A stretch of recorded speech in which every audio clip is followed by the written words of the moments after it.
The next drill is really done with the sword. This is about harnessing your motion and making sure that you've got everything moving correctly. So you're going to start in a square stance, you can start in your left hand stance.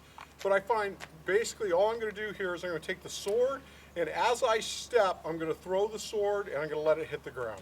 I'm going to cut at the ground. So I cut, I stay on my side of the line, I take my next cut, boom. I take my next cut, boom. Next cut, boom. This is great for getting your hip to trigger, boom. There goes my hip, there goes my hip, there goes my hip, there goes my hip, there goes my hip, there goes my hip, there goes my hip. Then I do it backwards.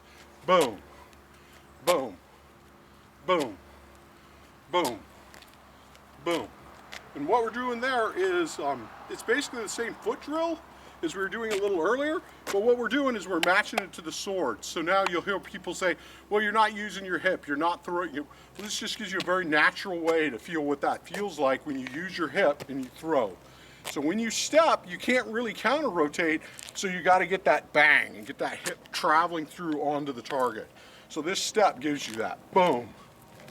But instead you practice it down so it's nice and smooth, wham, wham. But what you're really practicing is this explosive wham, or wham, where you step through and you can see everything's coming through and on the target. And that's really what all this is about, is making sure you got your feet in great control, you got your balance, and then you're gonna freaking translate that out there on the field. So those are the foot drills that I do.